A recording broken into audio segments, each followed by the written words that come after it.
is the CEO of IIT Ropar. He has been researching autonomous navigation, focusing on reinforcement learning and motion planning for 11 years. Most recently, he has been developing autonomous driving technology that works in traffic with highly stochastic and dynamics.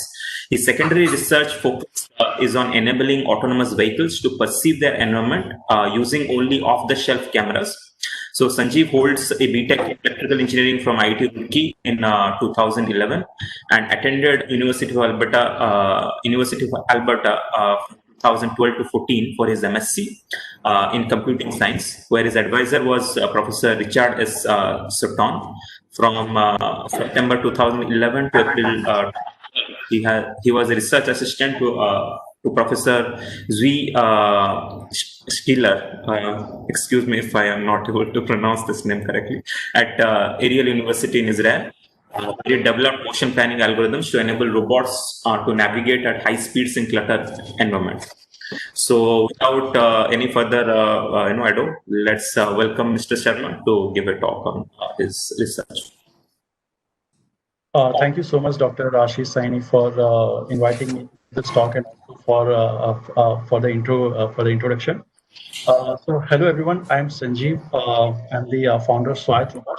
At IIT, we are, as Dr. Ashish already mentioned, that at IIT we are developing autonomous train technology that works in highly stochastic traffic dynamics and in both the structured and unstructured environment conditioning. And furthermore, one of our secondary goals is also to enable autonomous vehicles to perceive using only off-the-shelf cameras without requiring lidars or radars to reduce the price of technology for the end customer.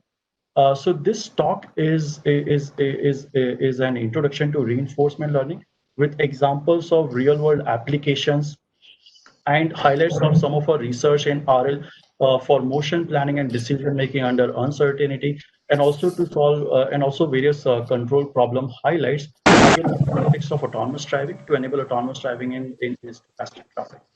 So in a nutshell, reinforcement learning is a branch of machine learning that allows machines to solve the sequential decision-making problem. So there are three major types of machine learning algorithms. These are supervised, unsupervised, and reinforcement algorithms. And supervised learning algorithms learn by examples. For example, the data here consists of input samples and their corresponding target values or labels.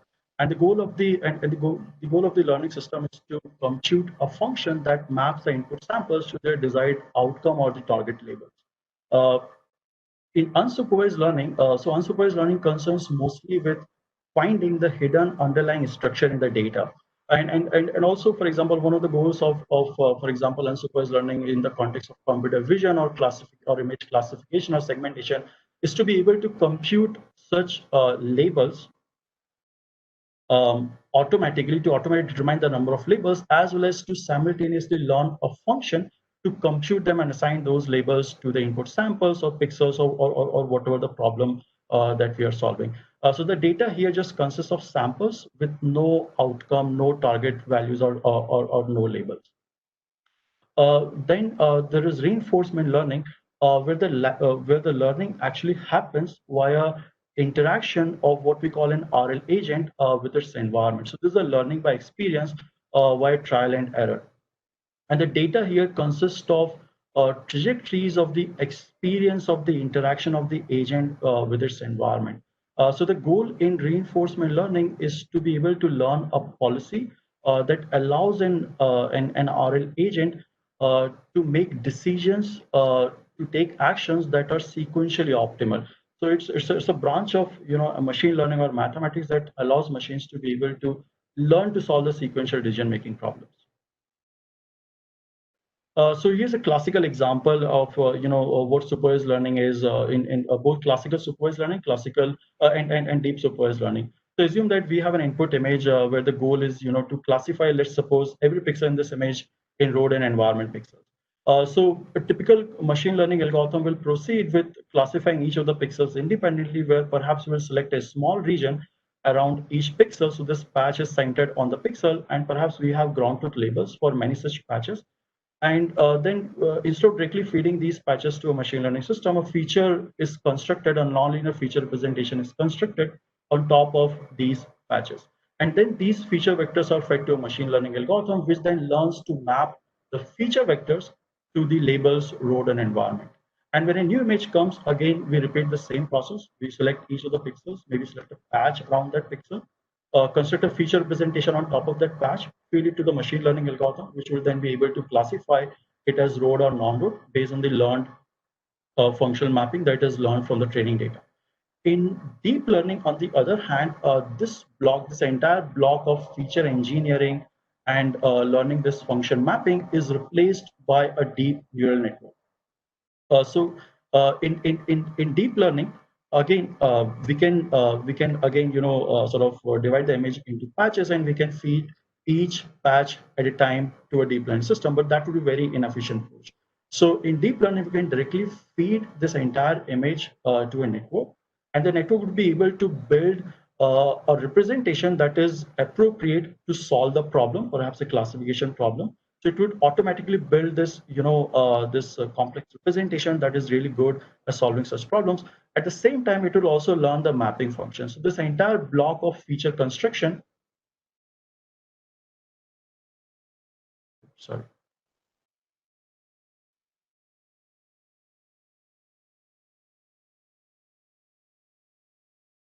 I'm just not able to get rid of this tab. Sorry about that.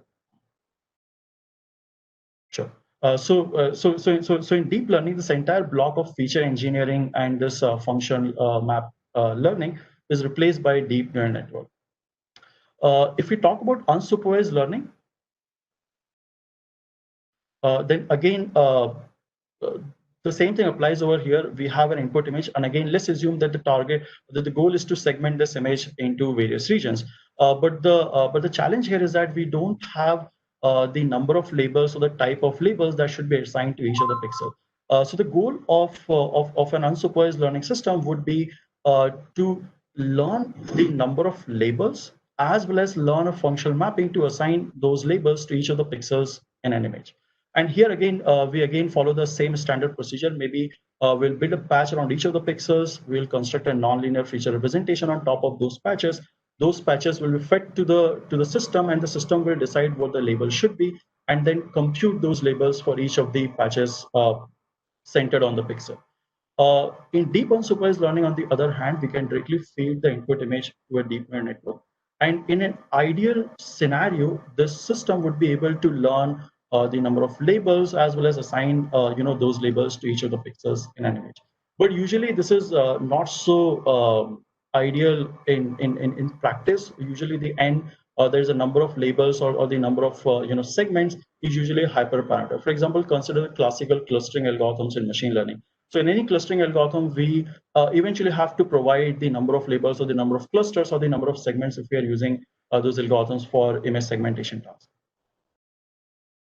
So, for example, deep learning system. For example, this is one of the demo where we have built, an algorithm that both segments the road, segments the image into road and environment region, as well as simultaneously detect obstacles. So this is the world's fastest deep network system for doing such kind of operations. So if you consider typical YOLO or mass car CNN, it is 10 times faster than YOLO for obstacle detection, roughly 40 times faster than mass car CNN. And it is up to around 20 times faster than typical semantic segmentation frameworks. So this is what deep supervised learning can achieve. We can segment fairly complex images with very, very high accuracy. However, such tasks are static in a sense that the decisions made by a network on per pixel basis do not translate to the next image, or they do not have any future consequences. For example, if the network made an error, that would be a suboptimal performance. But again, we can correct that via learning by feeding it more training examples, and the network would be able to learn against those training examples and correct that performance. But there's no future consequences in terms of the decisions that is made by the neural network on per pixel basis. So we call such problems like static problem in a sense that they do not have any future consequences.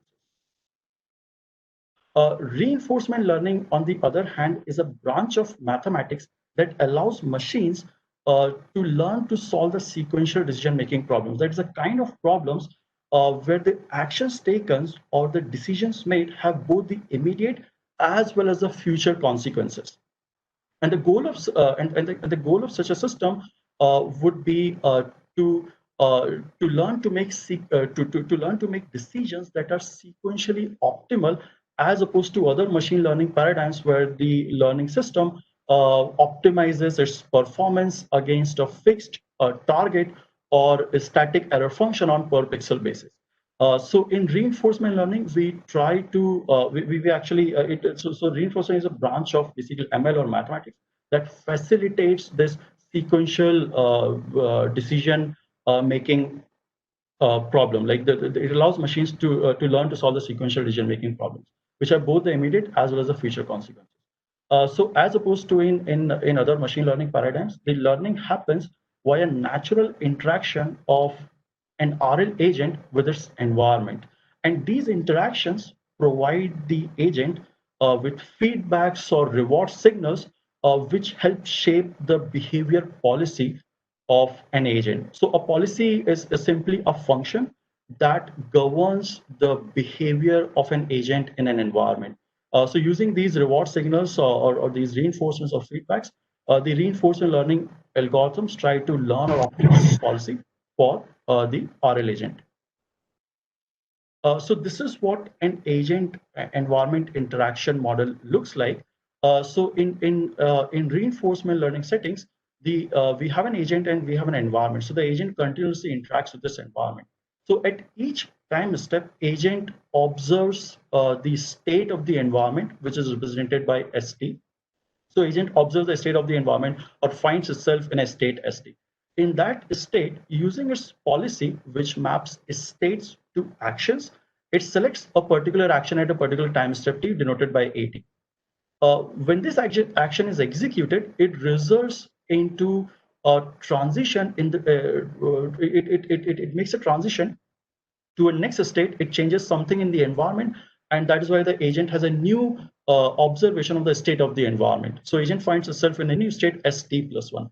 And as a result of this transition from state ST to state ST plus 1, environment provides a reward signal RT plus 1 to the RL agent.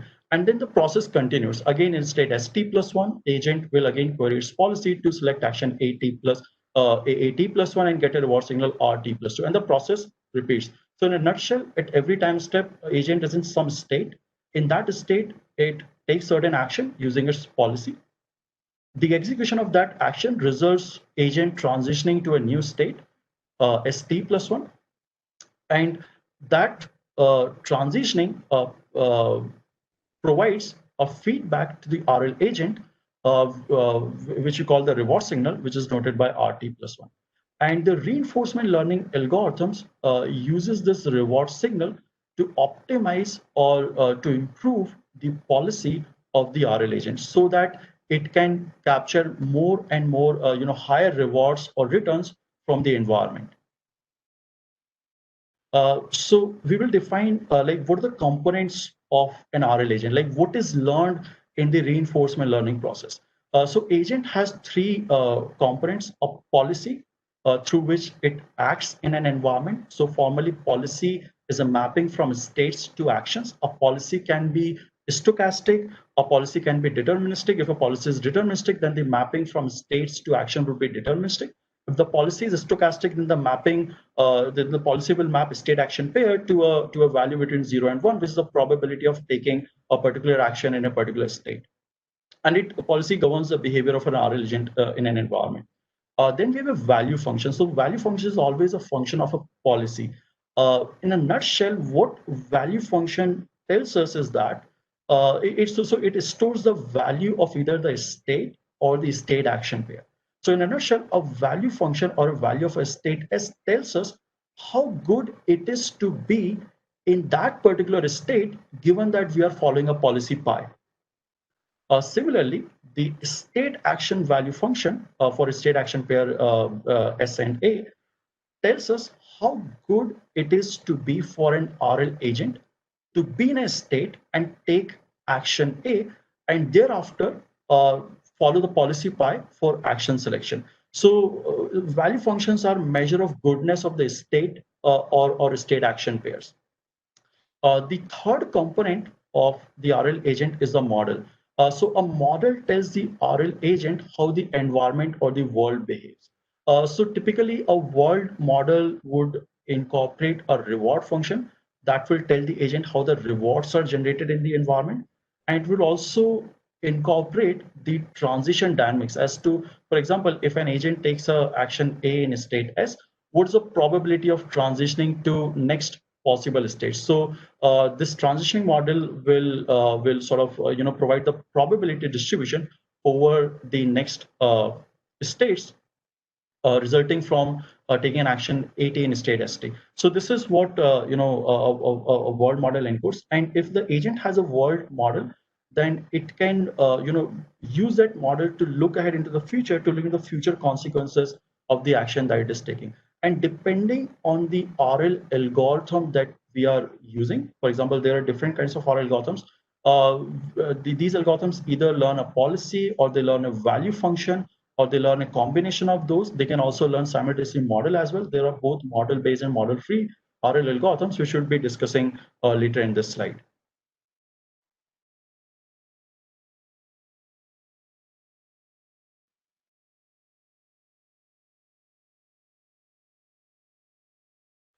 So coming back to the interaction model, we discussed earlier that the agent continuously interacts with this environment and gets and gets the reward signal. So here we will define two terms that will facilitate the rest of our discussion. So one is the return, the discounted return, and the other is a discount factor.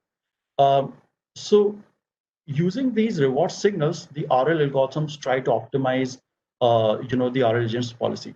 And the goal of the RL agent is to maximize the return or the discounted return. So the discounted return is defined as sum of all future discounted reward signals, which can be concisely represented by the summation. And the gamma is known as the discount factor, which takes a value between 0 and 1. So rather than maximizing the immediate reward, RL agent's task is to maximize the return or the discounted return. Because if the RL agent just tries to maximize the current reward, then it may lead to suboptimal performance, because in that sense, the RL agent would be greedy with respect to the immediate rewards and won't take the future consequences of its action into account while making decisions. So here's a good example, like for example, why the RL agent's task is to learn a discounted return as opposed to learning, as opposed to focusing on maximizing the immediate reward. So consider that the vehicle has to reach its destination as soon as possible, right? So if we are using typical just an RL algorithm to guide the behavior of the vehicle, so in that particular case, whenever so that RL agent will try to move the vehicle at as high speed as possible, and will try to overtake any obstacle in its path as soon as it can, which may lead to some severe consequences. For example, in this particular case, there's an ambulance coming from the opposite direction, right? So if the RL agent focuses on only optimizing the immediate reward, then by taking an action, for example, let's suppose the actions are overtake, don't overtake. There are these two actions, right? So if the agent focuses only on the immediate reward, then if it overtakes the vehicle ahead of it, it will bring it closer to the goal, right? So in that sense, agent will feel okay that it is achieving its target, but it may fail to take some of the consequences of its action. For example, if an ambulance is coming from the opposite end, then the RL agent would fail to realize that maybe due to the bad representation or whatever reason, it may fail to realize that basically if it keeps on taking these greedy actions to actually maximize the immediate reward, it may lead to an accident, and that would just completely end the task, and the agent will never be able to reach its goal. And this is the reason why, rather than focusing on the immediate reward maximization, the goal of the RL agent is to maximize the discounted return, where the discounted return take both the immediate consequences in terms of RT plus 1 and the future consequences of an action in terms of the discounted sum of the future rewards. So the further the reward is in the future, the more discounted it is. For example, if the gamma is 0.5 and there's a reward signal at time step 100, then the discount factor for that reward signal would be 0.5 to the power 99, which is a very small value. So this is the reason. I mean, this is an example to show like why we shouldn't focus on maximizing the immediate reward and focus more on maximizing the return.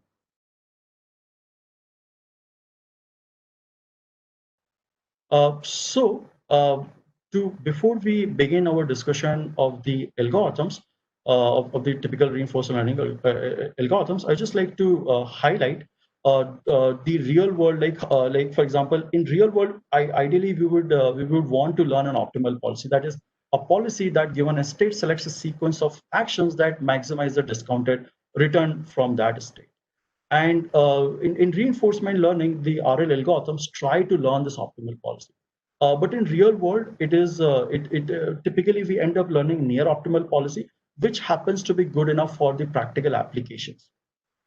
And an optimal policy can typically be learned only for tabular tasks. For example, the tasks where the states are discrete, actions are discrete, and as well as finite at the same time. So only for some limited tasks, the optimal policy can be learned.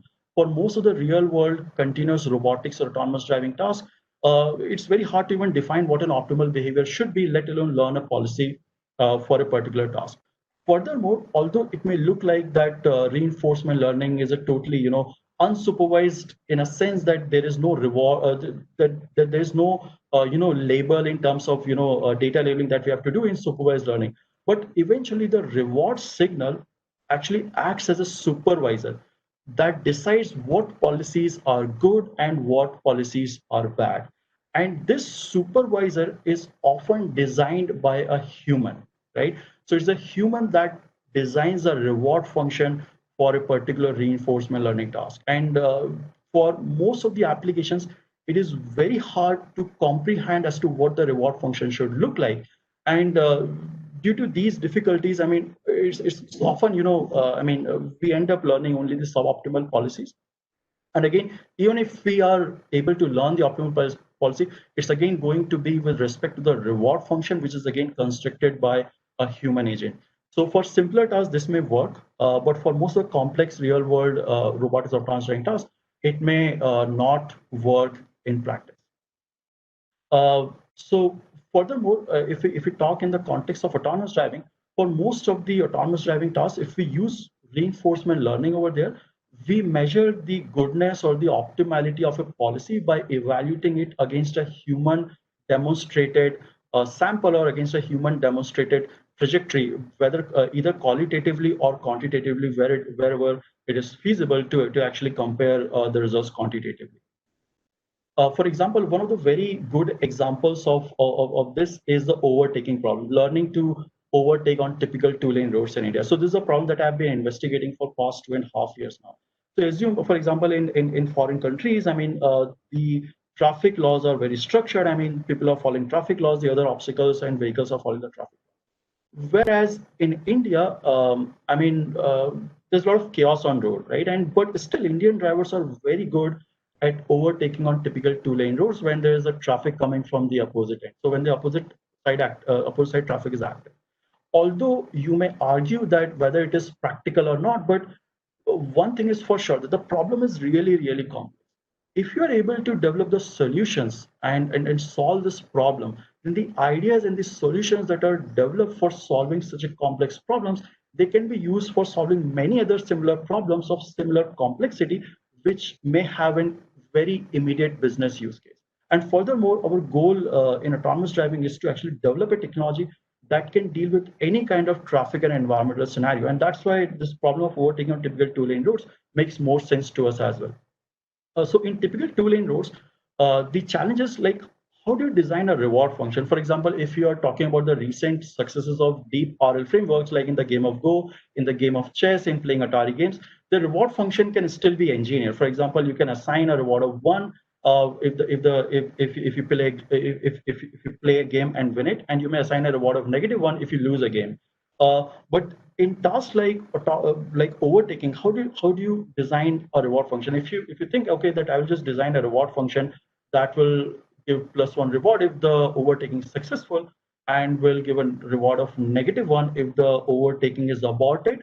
or if it leads to a collision, then this may lead to very suboptimal performances even in this simulator. Even if you have a perfect simulator to actually formulate this problem and try to solve as a deep reinforcement learning or reinforcement learning problem. So for many such tasks, like we try to learn the reward function directly from the interaction data that we get. But this is a separate discussion. I will discuss it towards the end of the presentation. Like this comes under the paradigm of inverse reinforcement learning. So in a nutshell, like what I want to summarize with this slide is that often in real world, the focus is more on learning near optimal policy with good enough practical performance. Furthermore, in real world, as I mentioned, like I mean, it's often hard to formulate a reward function for a particular reinforcement learning task, and often impossible for most of the autonomous driving tasks. In real world, for example, in autonomous driving in particular, policy is optimal. We define the goodness or the optimality of a policy either jointly or contextually or both. For example, consider another example. For example, the problem of navigating through a traffic intersection with no traffic light at peak traffic hour, right? So here, what is a good policy? What defines a good policy, right? So a simple reward function of navigating through an intersection of +1 and reward of -1 if it doesn't navigate through the intersection at each time step would make the agent go aggressive in the environment, right? So again, I mean, you can learn a policy if you could. You can learn an optimal policy that is very aggressive, but is aggressive policy really good? Or should you wait for the other obstacles to pass, get some space and then start, moving through an intersection? So, but in situations where the traffic, where there's no traffic light and the traffic is unmanaged, you may often just keep on waiting forever without even making a move if the policy is too passive. So what defines a good policy? What defines a good reward function, right? So here we have to take the context also into account. Like, is the context like, should we go aggressive or should we go passive? Or should we engineer a solution by combining several different, RL agents and learn a policy that basically automatically, maybe through some different function, maybe through a different algorithmic framework that decides whether we should go aggressive or passive, or maybe a big end-to-end deep RL agent with multiple collaborative RL agents making a decision whether to go aggressive or passive as well simultaneously, right? So it's very hard to design reward functions and hard to design the optimality of a policy, specifically if you're trying to solve the real world problems with single RL agents. Often in real world autonomous driving, we use multiple RL agents and we make them collaborate with each other. And in practice, when we use multiple RL agents to solve a problem, the focus is more on achieving the joint optimality as opposed to individual policy optimization for each of the RL agents. So here is an example that I wanted to present.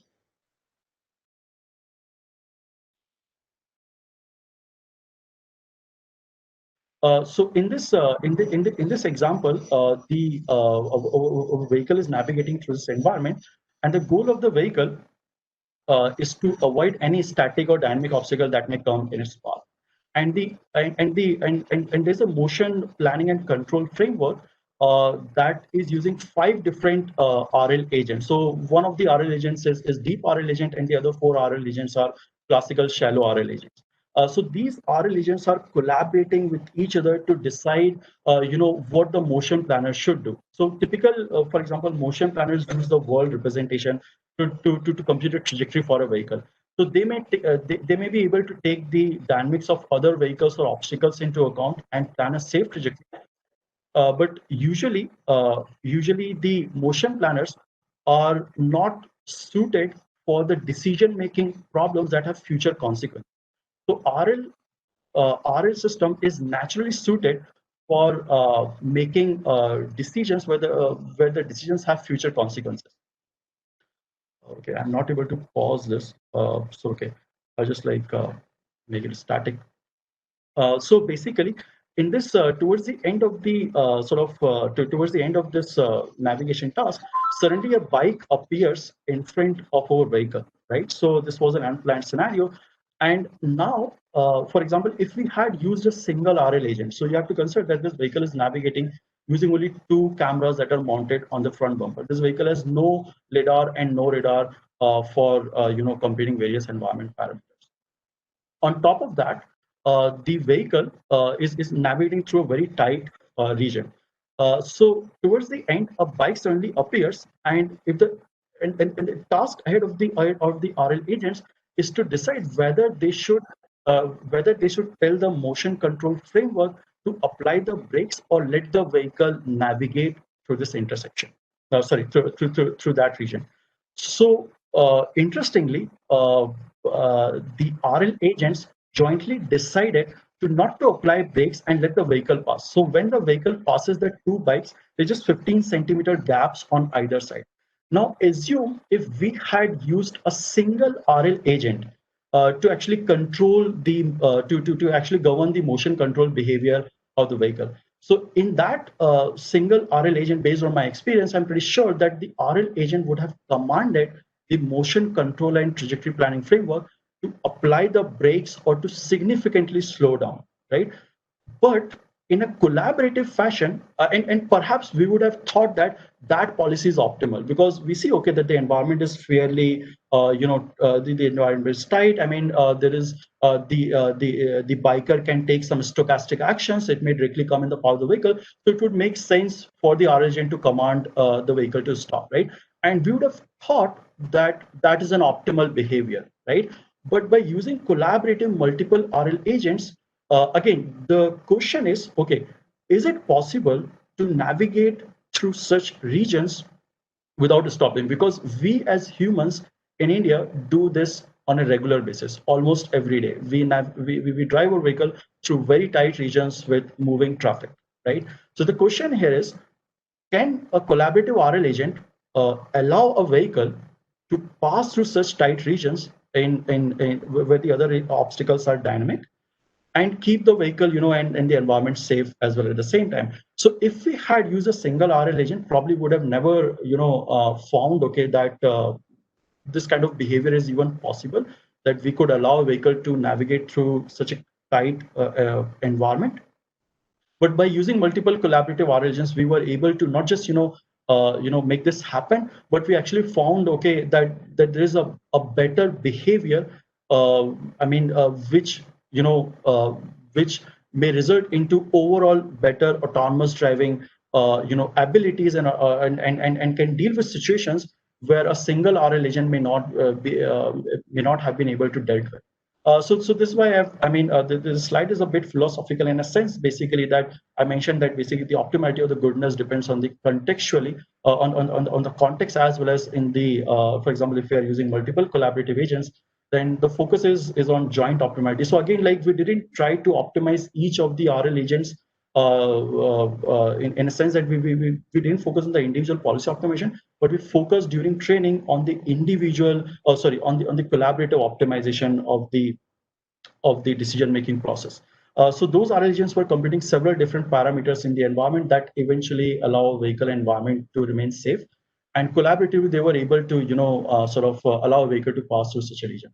So in practice, typically, if you're using a single RL agent setting, typically we end up learning near optimal or suboptimal policy. But in the context of deep RL, that suboptimal policy happens to be good enough practically. And for most of the complex applications, typically we use multiple collaborative RL agent rather than using single RL agent to make a decision. So having discussed, the typical RL framework, like what is the interaction model and what are the typical use cases of reinforcement learning, we'll now, briefly sort of cover the mathematical formulations, and then I'll cover some of the algorithms, to solve the reinforcement learning problem. So first of all, I'll define I'll define the Markov property. So for this, I will define two terms. One is the transition probability, and the other is history.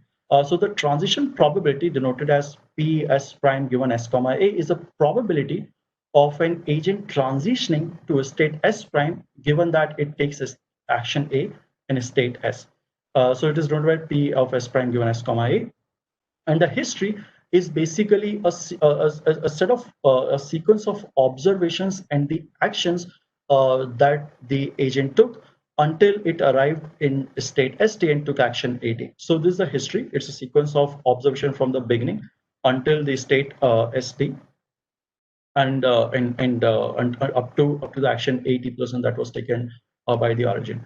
So now, if a model satisfies the Markov property, or if the state representation of the environment of the world is Markov, then the transition dynamics simplifies. For example, if the state satisfies the Markov property, then the probability of transitioning to the next state as t plus 1 given the current state and the action taken in that state is independent of the history.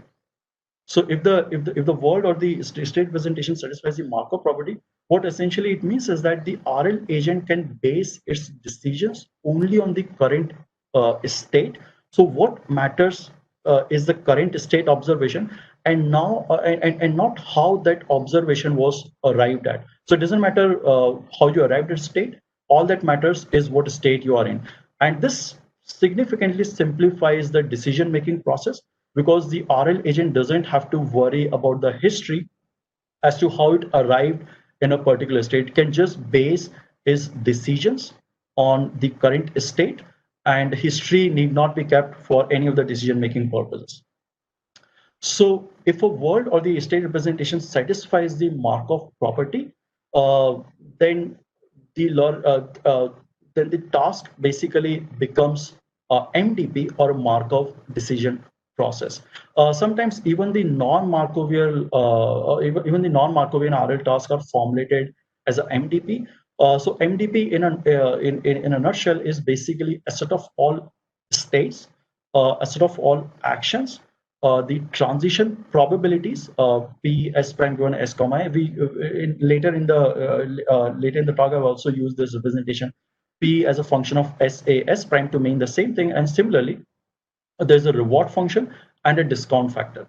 So an MDP is basically is defined by these five variables: the state space, the action space, the transition dynamics, or the transition probabilities, the reward function as to how the rewards are generated in the environment, and the discount factor gamma. And again, just like in regular RL that we have discussed so far, that the goal of the agent is to maximize the discounted return.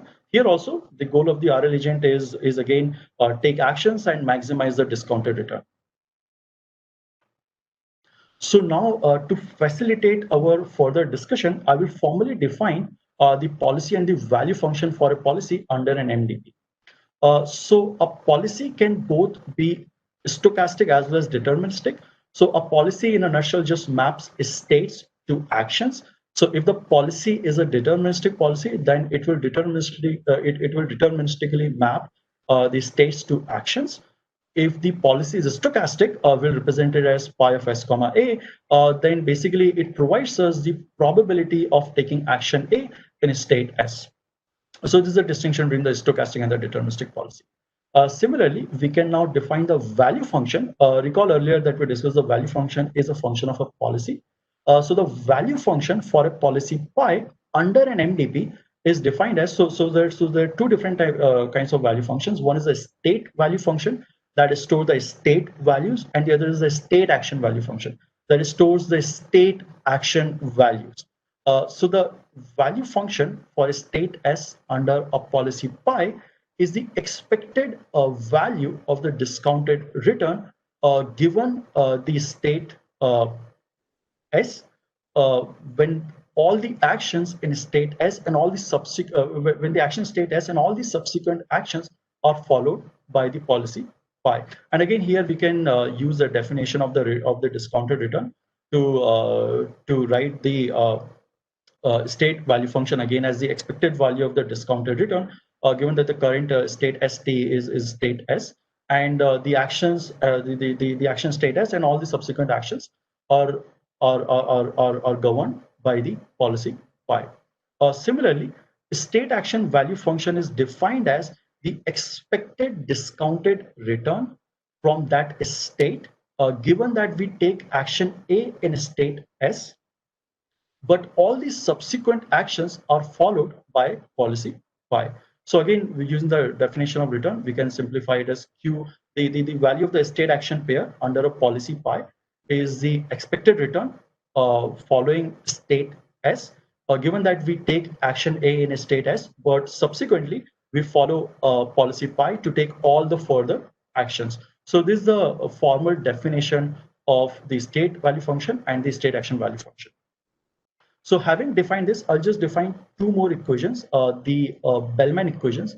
So after some few mathematical steps, so these are trivial mathematical steps, we can easily show that the value function for a policy pi under value function for state under policy pi satisfies this recursive equation. That is, the value of state S is the expected value of the immediate reward plus the discounted expected value of the next state under a policy pi.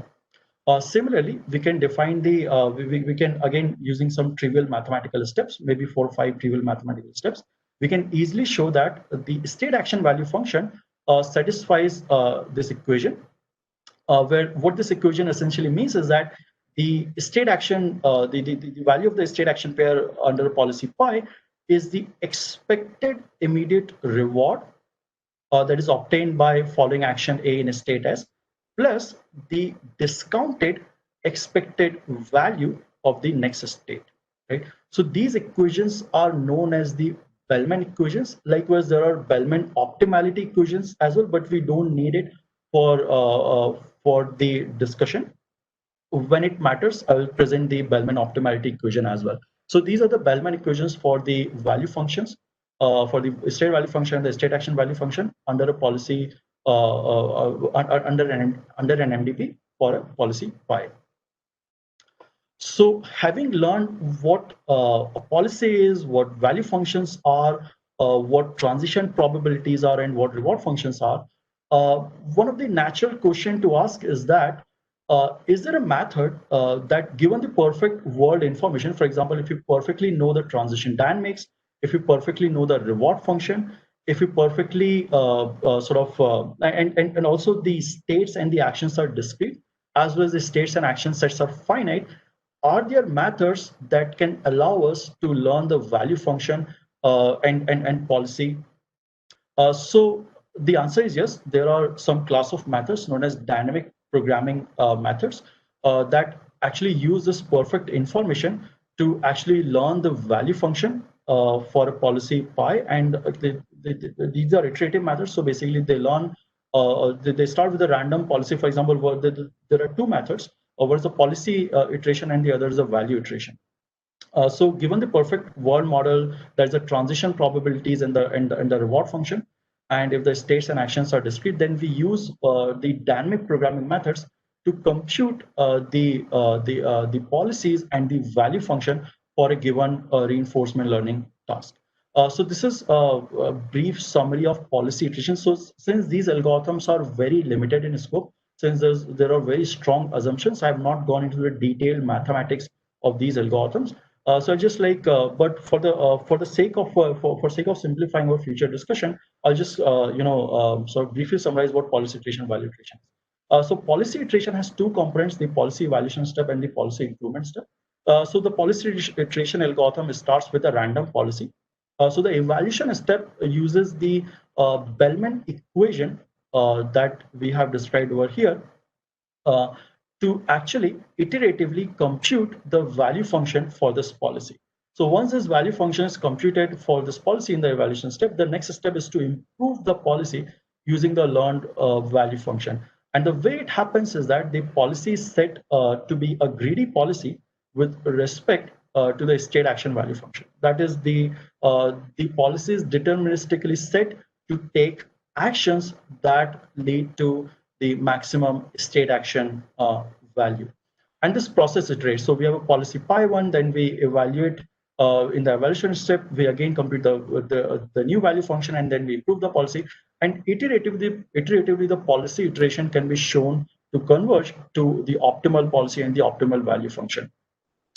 Similarly, there's another algorithm known as value iteration. So in policy iteration, I mean, we have this evaluation and iteration step. That is, we have to first compute the value function and then compute a policy and then recompute the value function, which is very, very data, which is very, very, sort of exhaustive amount of computations. So we have another algorithm known as value iteration, which doesn't have this improvement step. So it iteratively, uses the Bellman equation to iteratively update the value of each of the state at every time step. So basically, the value at the next step is is basically this expression, and this equation is recalled iteratively, and it can be shown that basically the sequence vk converges to the optimal value functions. That is the value function corresponding to the optimal policy for the task. And then once we have learned the optimal value function, we can again compute a policy that is greedy with respect to the state action value, optimal state action value function, by setting the policy to deterministically take action that results into the maximum optimal state action value for all the states. So these are dynamic programming methods which make use of the perfect information about the world. So they need the entire world model, which is the transition probabilities and the reward function.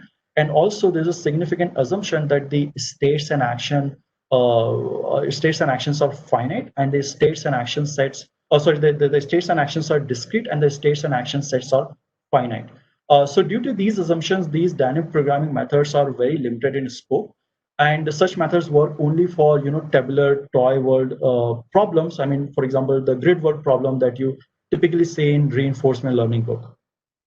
So basically we will restrict our discussion into dynamic programming. But the previous equations basically will help build a mathematical foundation for understanding the other reinforcement learning algorithms.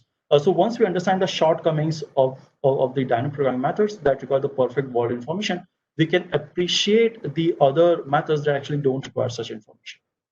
So it helps in building the mathematical foundation for reinforcement learning. So now we will begin our discussion with the real world, the algorithms that are used for solving the real world control problems. So there are several, depending on what algorithm we are using, there are different divisions of the reinforcement learning algorithm.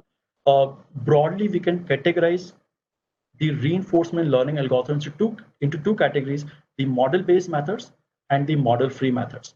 So the distinction between these two is that the model-based methods either require a model to be given to them, or they learn the model from the interaction data of the agent environment interaction. So either the model is learned or the model is given beforehand. And the model-based methods may use this model for either fine-tuning the decision-making process, or for generating the artificial data samples to for the RL task. For example, because generating, for example, for most complex, real-world applications, I mean,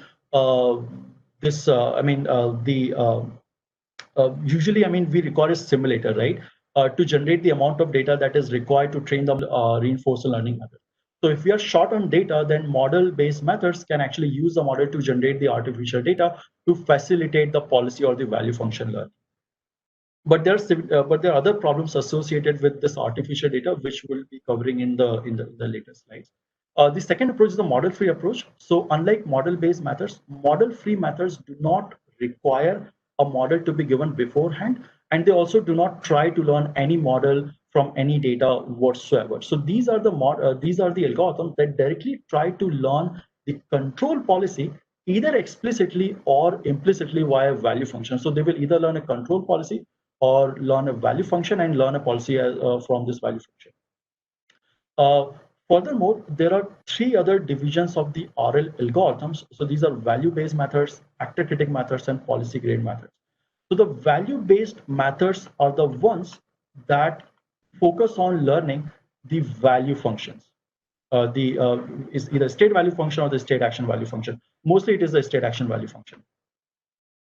And the policy is derived from the computed value function. For example, let's suppose if we have have a Q value function, that is the state action value function. And if you are in a particular state S, and if you have to decide what action, let's suppose there are two different actions, right? And you have to decide which action to take. So we can just query the Q function. So we can compute Q of S comma A1 and Q of S comma A2 to know which action to pick, right? So we can query Q function to know which action will lead to a better discounted return. Then there are policy gradient methods. So these methods do not learn a value function, they directly learn a policy. So directly a policy is learned or optimized in the policy gradient methods. Then there are actor critic methods which learn both the value function as well as the policy, and as a result they combine the merits of both the value based as well as the policy gradient methods. So this is a broad classification of various reinforcement learning algorithms that are used in practice. So here we'll just like briefly go into the merits and demerits of value based as well as and the policy optimization method. So the value based methods, one of the demerits of the value based method is that they require actions to be discrete, and also they require action set to be finite. So if the actions are discrete, but the action set is practically infinite, then basically it's just a problem for value-based methods. They do not scale well, and they are not designed to inherently work with a continuous action.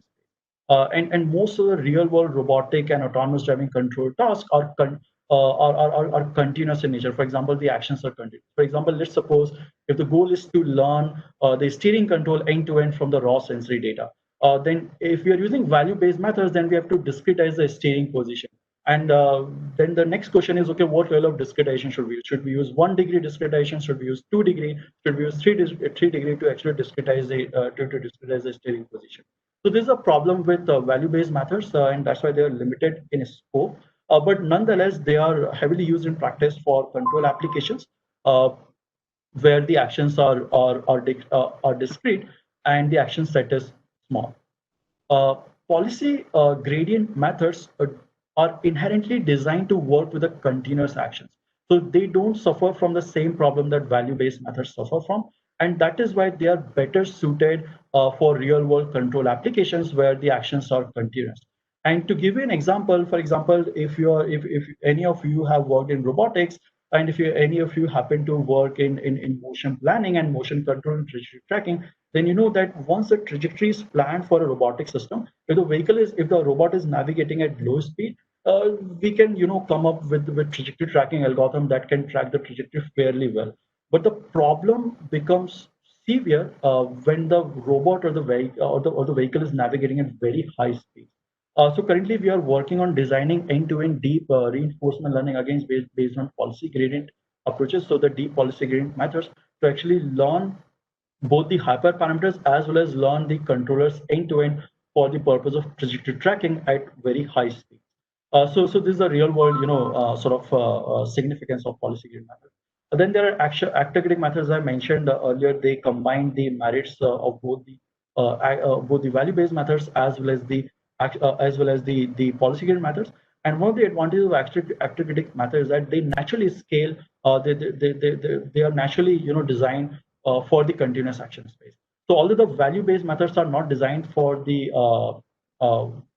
continuous actions, but the policy gradients are. But if you use actor critic, then we have an advantage of both having a value function as well as a policy, as well as a merit of a policy gradient method where we directly learn a policy, and we share the advantages in a sense that we can model the continuous actions in the actor critic framework. Again, like briefly comparing the model-based and model-free approaches. Model again is model is a function that predicts the state, transitions, and the reward function. So such models basically, as you can deduce, I mean, such models are not readily available in the world except for few real-world tasks. For example, if you are designing end-to-end deep power system for the game of Go or for the game of chess, then you can know deterministically the outcome of every action that you pick. For example, in chess, there are only so many moves at any given time step. And when you pick a move, you can deterministically know how the state of the environment or the state of the chessboard is going to change. But this is usually not the case when the actions or the or the states are continuous. So if any of them happen to be continuous, then basically it's very hard, to learn this model. Furthermore, in model-based approach, as I discussed earlier, either the model is given or they try to learn the model from the interaction data. And if they try to, and if they learn the model directly from the interaction data, then there can be some biases in that model, which can further lead to suboptimal performance as compared to having no model at all. But one of the merits of these approaches is that if they work really, really well. And the AlphaZero, I think you all would have heard about the AlphaZero, is a very good example of model-based deep end-to-end RL.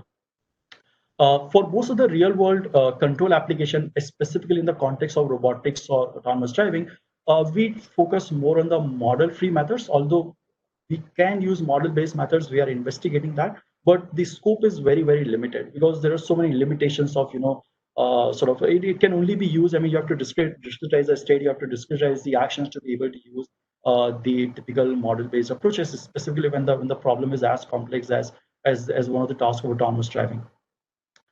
So model-free methods do not require a model to be given. They don't try to learn a model. They directly learn a control policy, either implicitly via value function or explicitly as in policy gradient methods. These are better suited for the real-world control problems, as I already mentioned. And traditionally, I mean, the model-free methods are more heavily used as compared to model-based methods. And these are also more tested as compared to the model-based reinforcement learning. So now for some portion of the discussion, we will entirely focus our attention on the value-based model-free methods. So there are two classes of algorithms. One is the Monte Carlo methods and the other is temporal difference learning methods. So Monte Carlo methods are value-based methods. That is, they try to learn the value function. Again, they try to learn the value function via the natural interaction data that we discussed earlier. But one of the limitations of the Monte Carlo methods is that they require a terminal state. For example, what a terminal state is. So a terminal state is a state where a particular task ends. For example, in the game of chess, if you win, the task ends. So winning is basically whatever the state is, it's a terminal state, right? For example, let's suppose if you're solving grid world problem, like many of the problems are concerned in the reinforcement domain. So if arriving at a particular grid cell, achieves the goal, then that's basically a terminal state. So Monte Carlo methods are suited for tasks where there's a concept of terminal state, whereas most of the real world control tasks do not have any terminal state. For example, consider autonomous driving. It's just a continuing problem. There's no end. I mean, to the only when the driving ends, then they basically the origin stop working. But from the RL agent's point of view, the task is continuing rather than having a terminal state, or rather being an episodic task. So the tasks that have a terminal state, we call them episodic tasks, and Monte Carlo methods are more suited for episodic tasks. And even if they learn incrementally, the incremental learning happens only on episode by episode basis, and you have to wait until an episode ends to actually update the value function. And that's the limitation of the Monte Carlo methods. And and this is a problem that the temporal difference learning methods get rid of. So the temporal difference learning methods, or the TD learning algorithms, in these algorithms, learning happen at every time step of the agent environment interaction. So in a sense, learning is more natural, and there are two popular algorithms in temporal difference learning. These are Sarsa and Q-learning.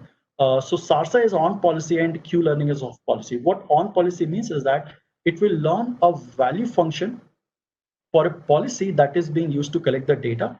Whereas in Q-learning, no matter what policy you use to collect the data, in the agent environment interaction model we discussed, the agent takes action according to some behavior policy. So no matter what behavior policy you're using to collect the data, the algorithm will always try to learn or approximate the optimal value function. That is the value function associated with the optimal policy for the task. So in a sense, Sarsa can only learn the value for the policy that is being used to collect the data, whereas Q-learning can use any policy for learning the optimal value function. And that is why these are more suitable for real world problems. So here we will briefly describe both the algorithm Sarsa and Q-learning. So recall our earlier interaction model of the agent environment interaction. So at every time step we discuss the agent is in state S, it takes an action AT, gets a reward RT plus 1, makes a transition to ST plus 1, and gets a new reward. It takes another action AT plus 1, and the process continues from there.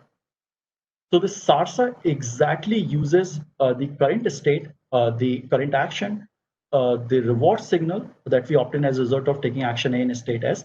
It takes the next state and next action into account to make an update to the value function, right? So the value function, and that is why SARSA derived its name. I mean, this is a reason why it is called SARSA, because it uses the state, current action, the reward, and the next state action pair. So this is the update rule for updating the value function in case we are using SARSA. So we can start with an arbitrary value function and make it, and iteratively we sort of iteratively get the data from the agent environment interaction model and use that data at in this update rule to actually iteratively compute the value for the behavior policy. This is a policy that is being used to collect the data. So this term, so this update equation here, the updated Q value takes a current Q value plus alpha, where alpha is a learning rate, plus the immediate next reward, plus the gamma times the value of the next state action pair minus the current state action value. So this term in this square bracket is known as the TD error. So recall earlier the Bellman equation. The value, the state action value under a policy pi is the expected immediate reward plus the expected discounted value of the next state under a policy pi, right? So we use the Bellman equation basically to actually come up with the update rule for both the Q-learning and the Sarsa algorithm. So here, this term is known as a temporal difference error, that is the TD error. That is ideally the value of the current state action pair should be the reward signal plus the discounted value of the next state action pair. But since we are learning the Q value iteratively, there's going to be some difference. And this difference generates an error. We call it TD error. And this TD error is used to actually update the Q values iteratively. So since this is an off policy, it means that it will learn the value function associated with the policy that we are using to collect the data. And that is why in practice, we use what we call epsilon greedy policy. That is, the policy will always take the action, will almost always take the action that results in the highest Q value, but with some small probability epsilon, it will take an action randomly. So this is what epsilon greedy policy is. And gradually, as the learning converges, we can decrease the value of epsilon. So for typical tasks, we select value of epsilon to be 0.05, and as our training converges, we asymptotically reduce the value of epsilon. The next is Q-learning. So again, like Q-learning is again iterative. So it incrementally updates the value function, the state action value function. And the difference between Sarsa and Q-learning, there are two differences. One, Sarsa uses the current state action pair and the next state action pair in the reward to make an update to the value function. Whereas the Q-learning only uses the current state action pair, the reward, and the next state. It doesn't use the next action. It doesn't use the next action to actually update the value function.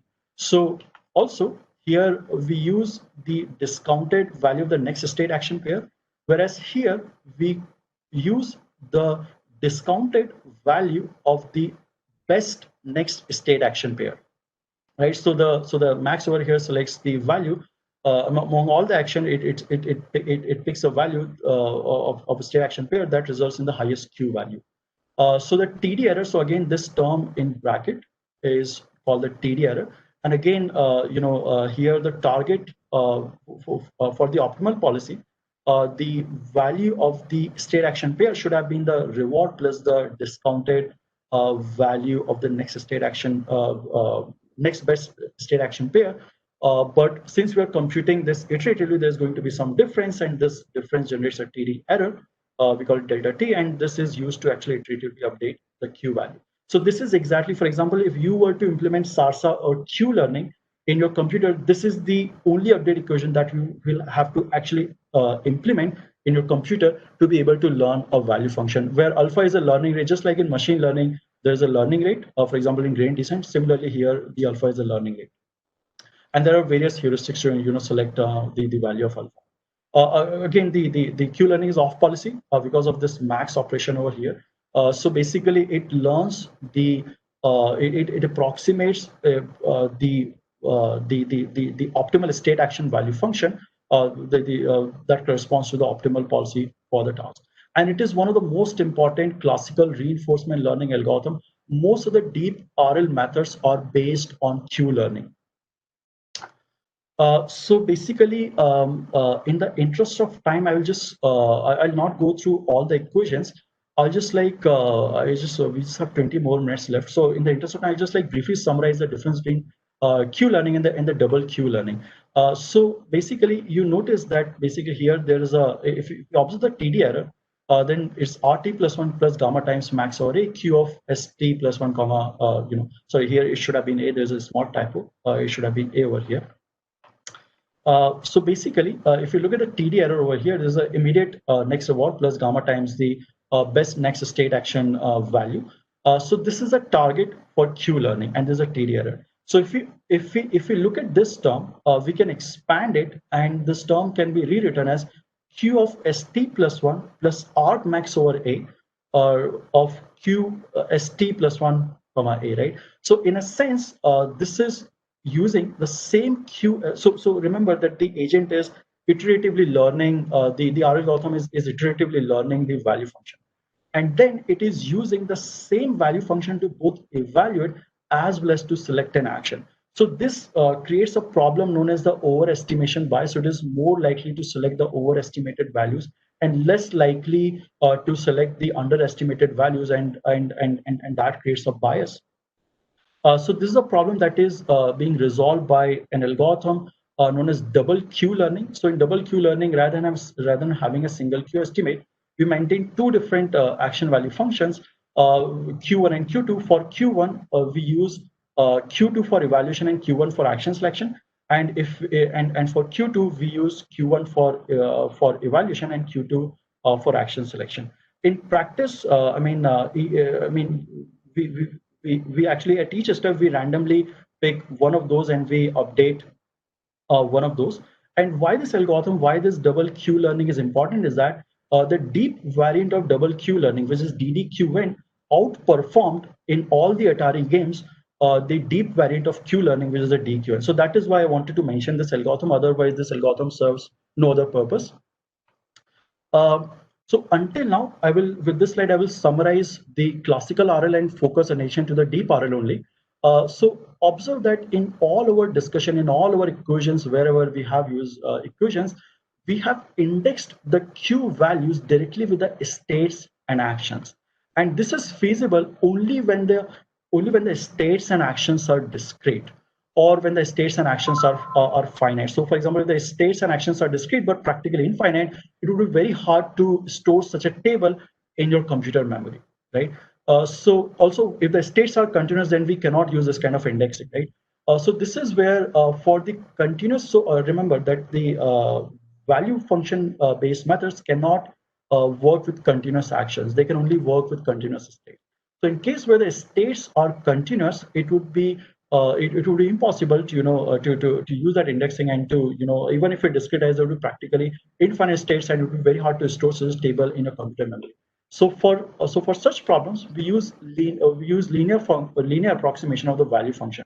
No, we call it linear value function approximation, where the value functions are approximated by a feature representation of the state variable, right? For example, let's suppose if you have a particular task where the state has two continuous parameters. So the state is defined by two continuous parameters, and those parameters are continuous. So it would be impossible to use the previous formulations that we have discussed. So we'll just construct a feature representation over those state parameters, and we linearly approximate the value function as some feature vector of the state times some learnable parameter W. And similarly, for the Q values, we have some feature vector of the state action pair times some learnable parameter. So the temporal difference learning methods with the linear function approximation update the learnable parameters W.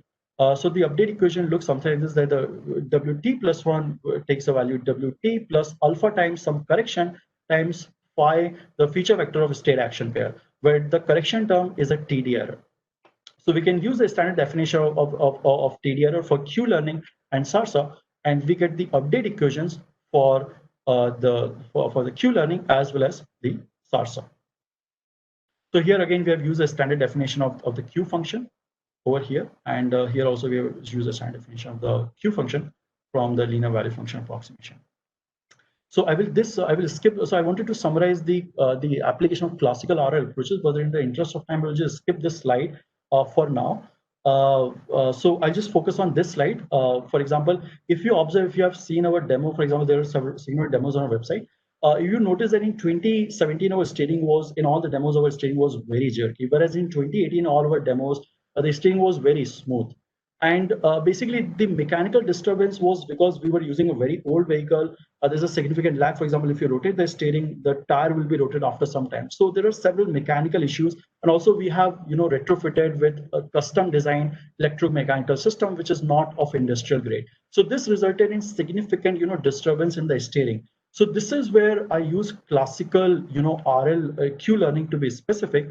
With this state, so there's a lot of there's a lot of reward engineering that actually happened to make this happen, and a lot of feature engineering in terms of the state representation that actually went into this task. But through Q-learning, we were able to significantly smooth our steering. And when this demo was done, we were still fine-tuning some of the parameters of this end-to-end controller for the steering. And after a month of training, we were able to finally obtain a very smooth controller with very few jerks. I mean, in case if they happened, they were very small as well. So you can see some of the demos on our website from 2018 to see how we sort of obtain this smoothing. So this is a classical example of classical RL being used in real world for solving a real world control application. So now for the rest of the discussion, I want to focus on the deep reinforcement learning methods. So deep reinforcement learning is basically the classical RL methods plus the neural network. Recall our discussion in the machine learning and in the supervised machine learning classical supervised learning and the deep supervised learning. So there, the deep learning helped us in automatically learning a good representation, as well as a function for mapping the input features to their target values. So the same thing happens in deep reinforcement learning. So recall, I mean, for example, consider this example on the left. Let's suppose our goal is to end-to-end control the steering of the vehicle, right? So now the question is, how do we formulate the state? What parameters should we select to represent the state of the world? Should we use lane markers, positions?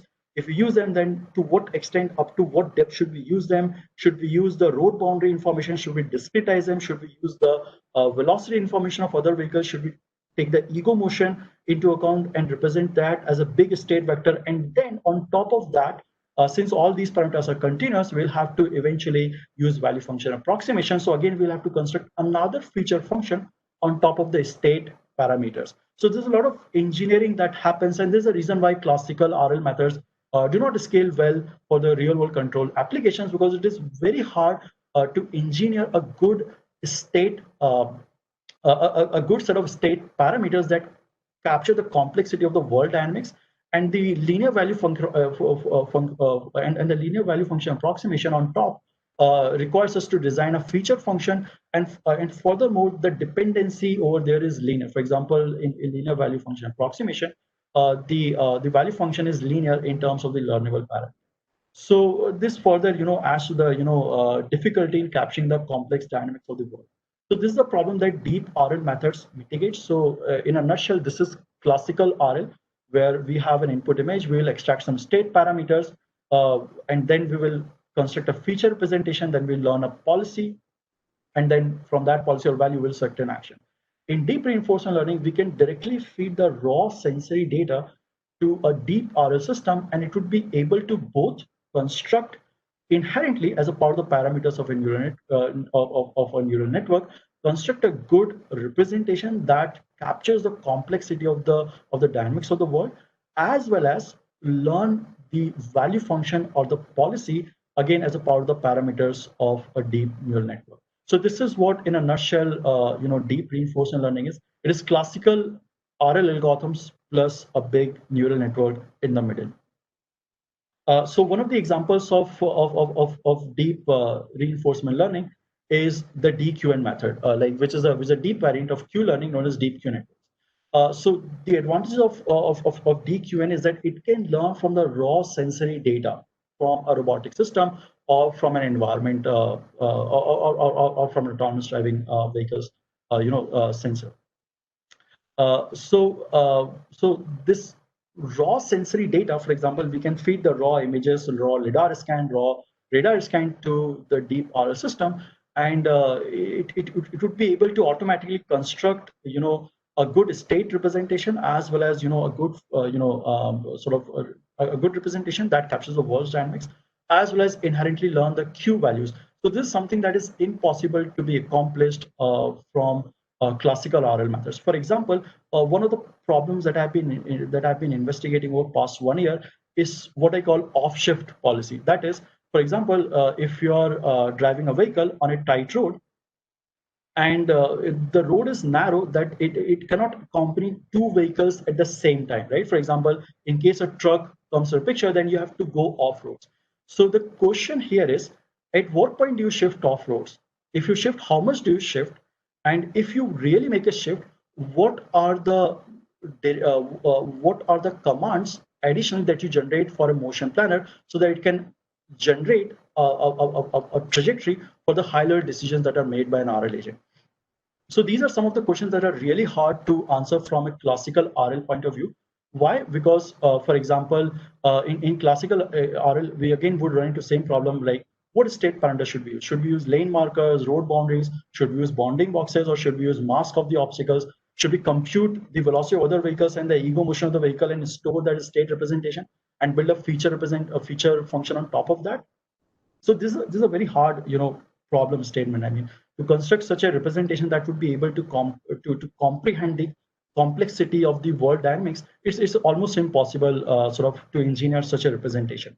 But the deep RL methods can directly take the raw images as an input and can directly learn an off-shift policy. Although this is not, to let you know, this is a very bad approach to go with. For example, if you directly try to learn from the images, because what happens in autonomous driving vehicle, there are all algorithms that are already operating. So in an autonomous driving vehicle, the perception stack will already have algorithms that will compute the road information, the lane information, the obstacles, their trajectories, their velocities, the ego motion, and many other parameters of the environment, right? And on top of that, if you design for a simple task like off shift, for example, not simple, I mean for a small task of a broad, set of from a broad set of autonomous driving problems, if you devote an entire end-to-end deep RL that directly takes the input, the raw sensory data, then a lot of repetitive computations would be performed. For example, you can prove it. For example, take a vehicle, mount few cameras on it, drive the vehicle end to end, and try to, don't go into deep RL, just go with deep end-to-end deep learning, end-to-end deep supervised learning, right? Where your goal is to learn the steering commands. So if you train with lots and lots of data, and if you try to visualize the feature maps of a convolutional neural network, for example, what you'd find is that those convolutional networks would inherently learn the road bounds. They would inherently learn the lane information. They would inherently learning the obstacle information, right?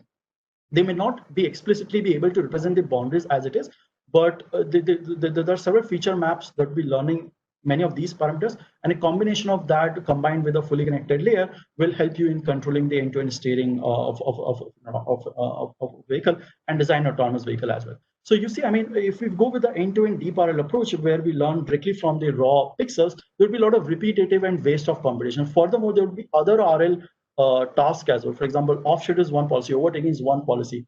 Motion primitives is another policy. So should we devote an R system to each of these problems? That would be very bad approach. So typically we are investigating three ideas. From research point of view, yes, we are investigating the end-to-end learning from directly from pixels. But from practical point of view, we are using what we call, for example, in autonomous driving, you map you build a world representation and you map the representation on top of local 2D occupancy grid. You can also design a local high dimension lattice, which can be dynamic in nature as well. So it can compute all the environment parameters and store in the form of local high dimension lattice. It's your choice whether to make it static or dynamic. But we are investigating, can we feed that entire lattice, which already has information encoded from various algorithms that are already running in the perception stack. So there would be, thousands and thousands of nodes, if not millions of nodes in the local high dimension lattice. So we are investigating, can we directly feed that lattice to an RL agent?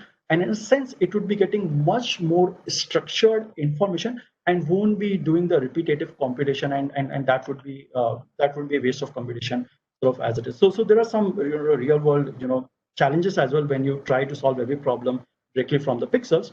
Although so this example is specifically from from an autonomous driving point of view.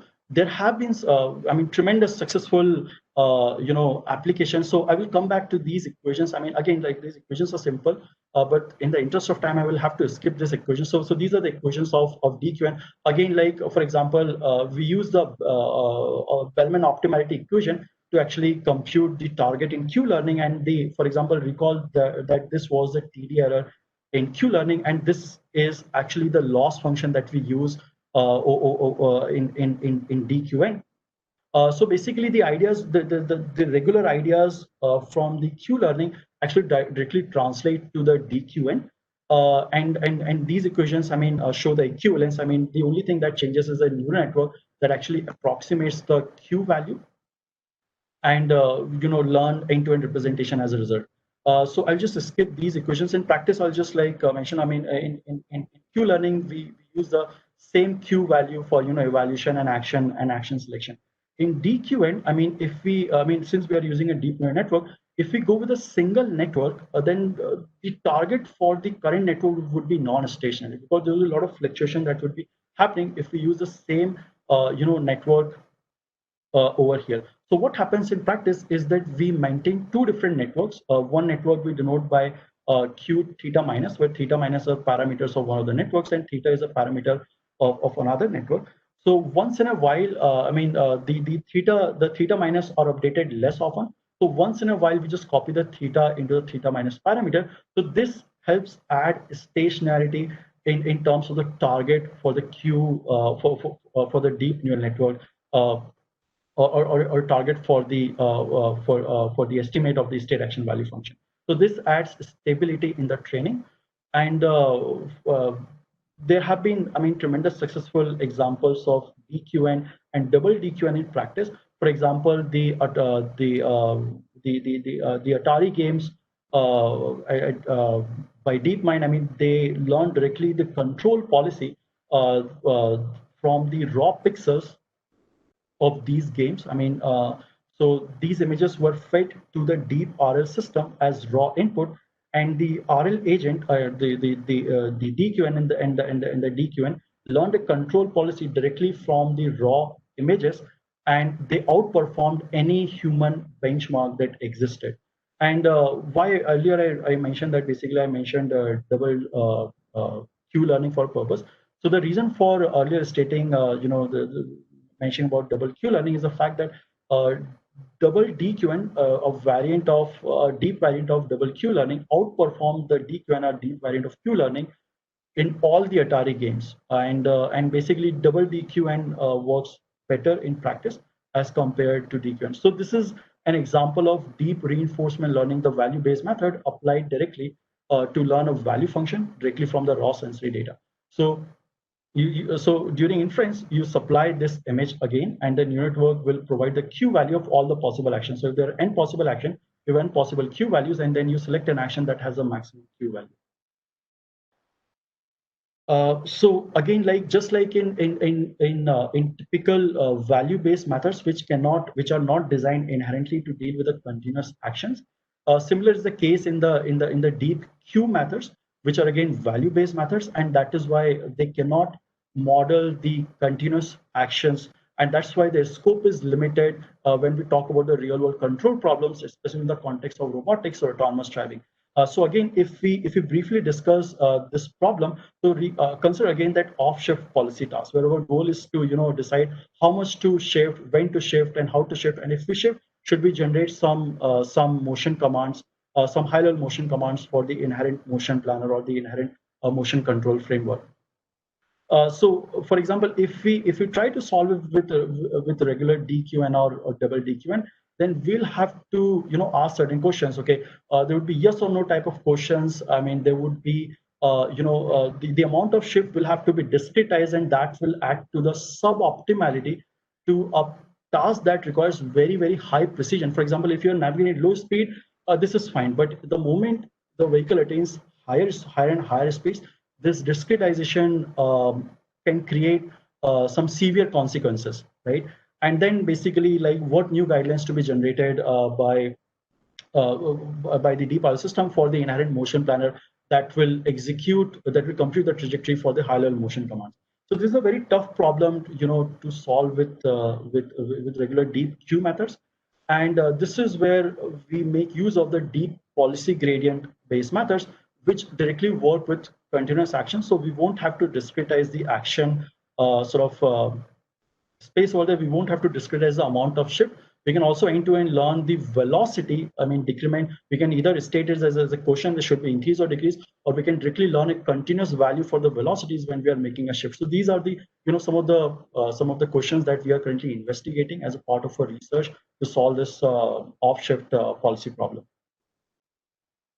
I will just there are 3 more slides. I mean, I think if I'm allowed to, I will just add 3 more slides to end the discussion.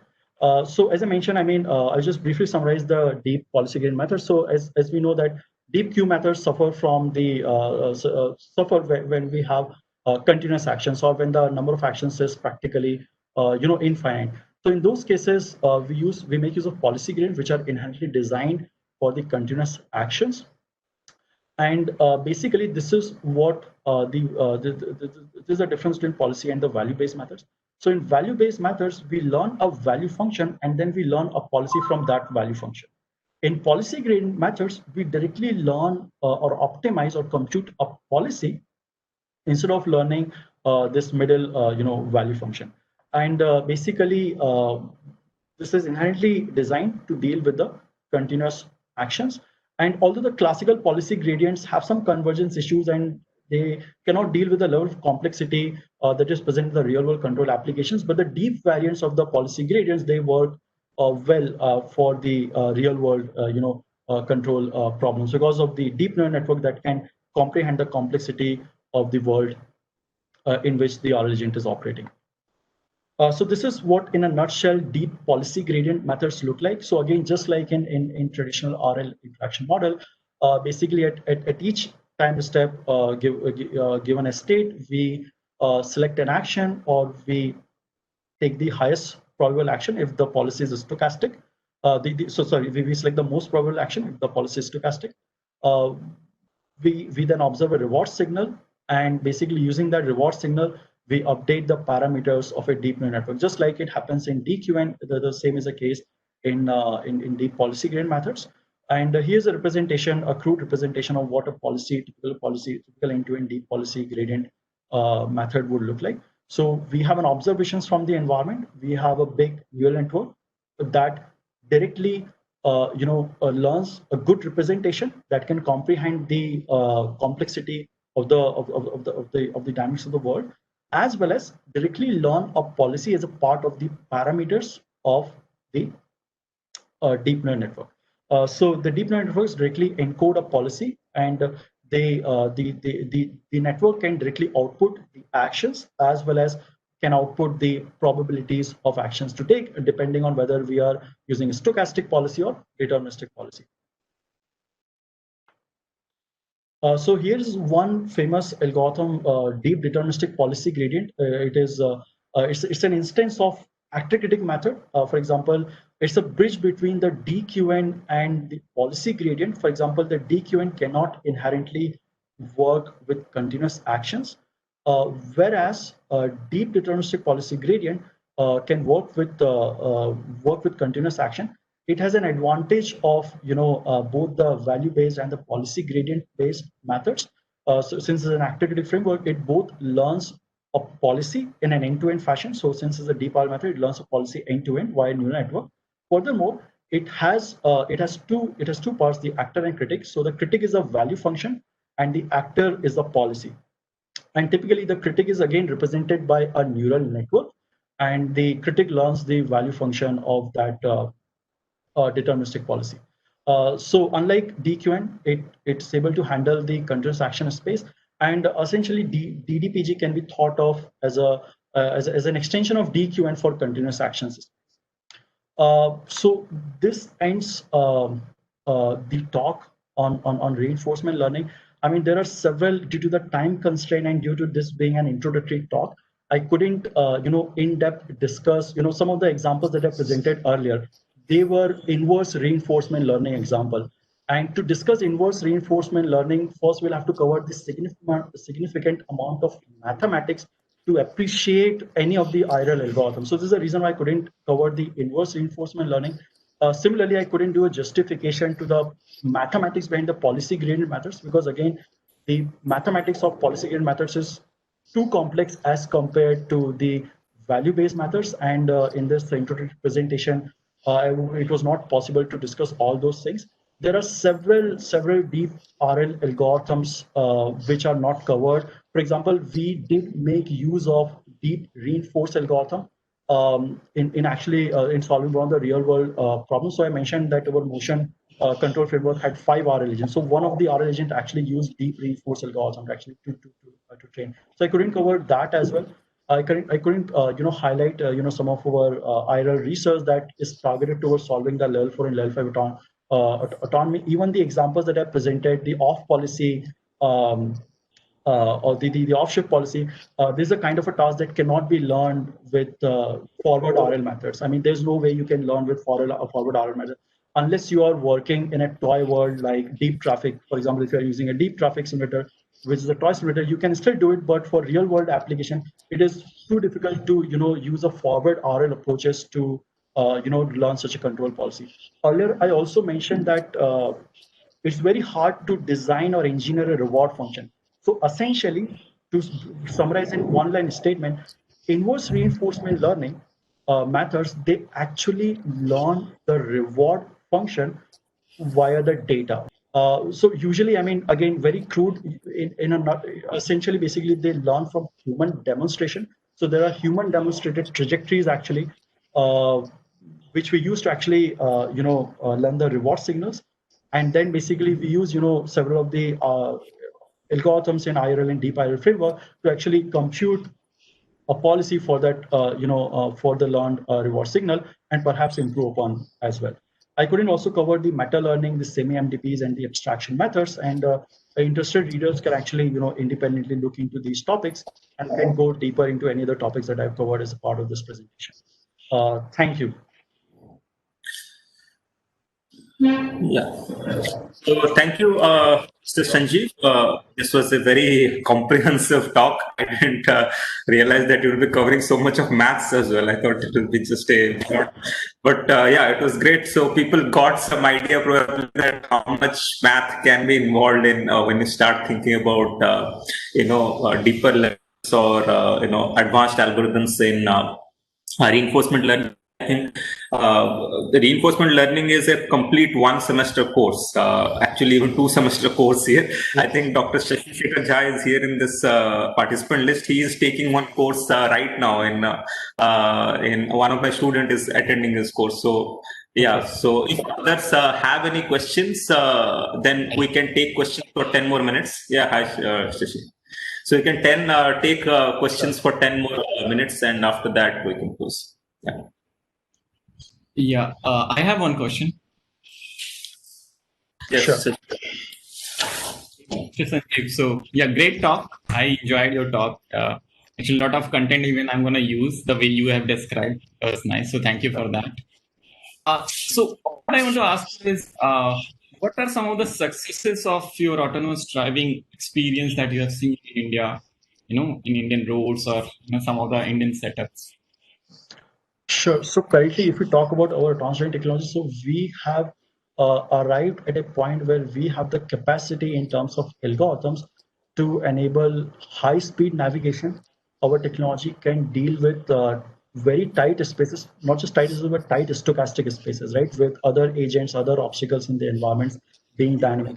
And in one of the demo that I focused most upon during the presentation, that demo was done in 2017 in November, right? So their entire full video is on our website. So these are the capabilities that we had achieved, previously. In terms of the what our autonomous driving technology as a whole can do. So, for example, this planning is okay. Planning has been 70% of our research.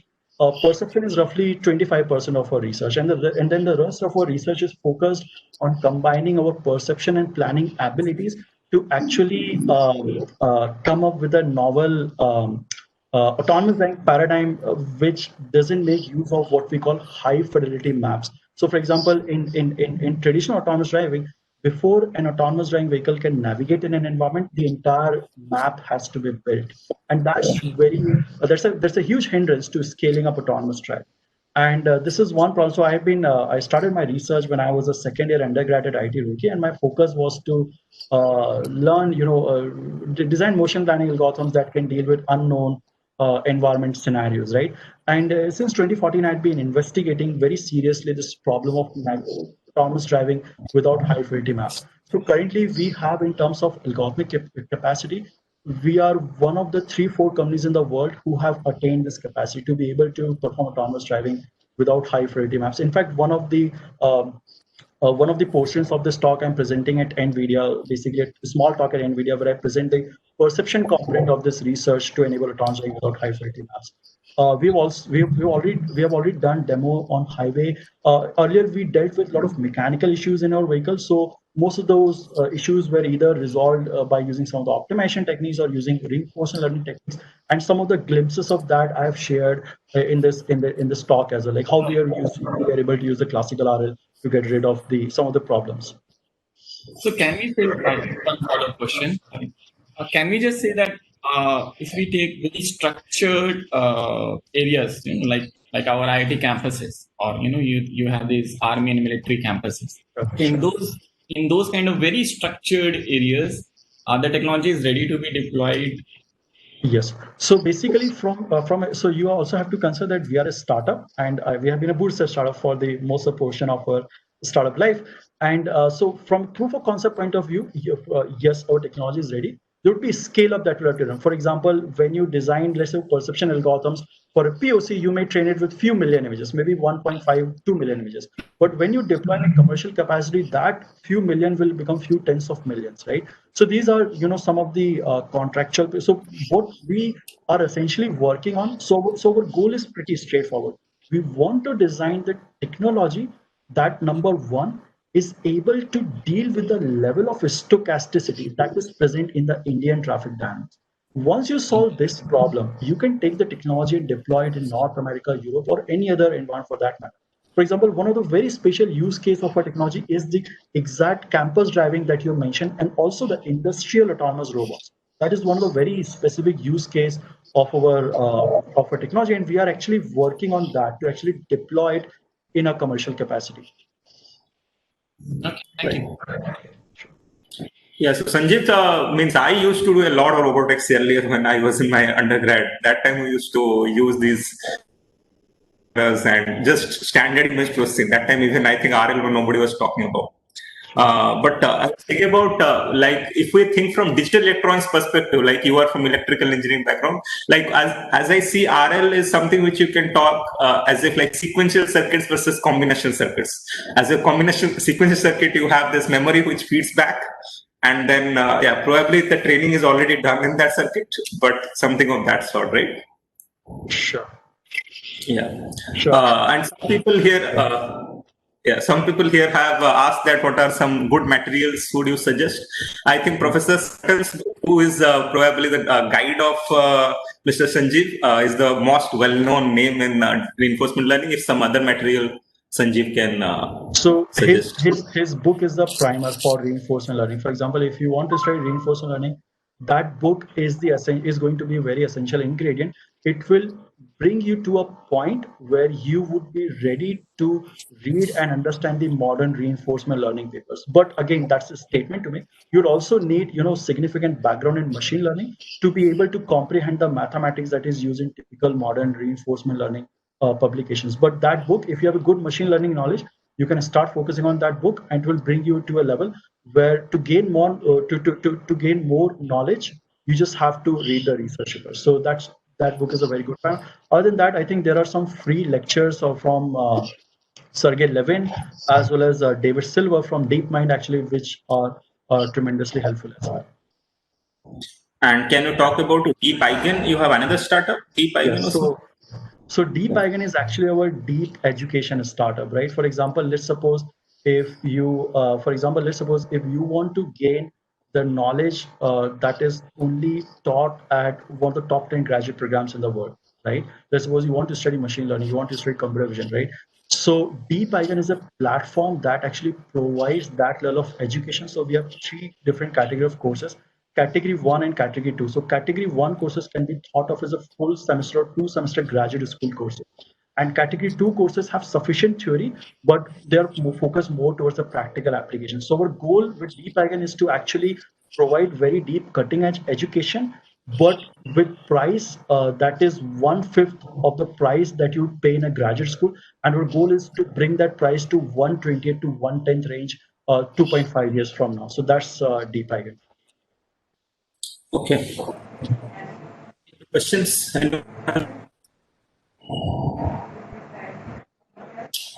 Okay. So, thank you, Mr. Sanjeev, for all this, such a great session. And I hope everyone enjoyed it. I understand that probably a lot of this material, many of the people who are here might not have of it, but I think that this gives you a subconscious, feeling of how much maths is involved and some indicators on how reinforcement learning works. And probably by using this background, you would be able to go through the materials which are there, through that book by Professor Sutton and other materials available on internet. You might be able to build over that. So thank you, Mr. Sharma, for joining, and I will be sharing this video with the participants under this. So this is already recorded. So those who want to go through this material again, they can do so. Sure. Okay, Thank you so much for inviting me to give this talk. Yeah, thank you, Mr. Bye. Yeah. Okay.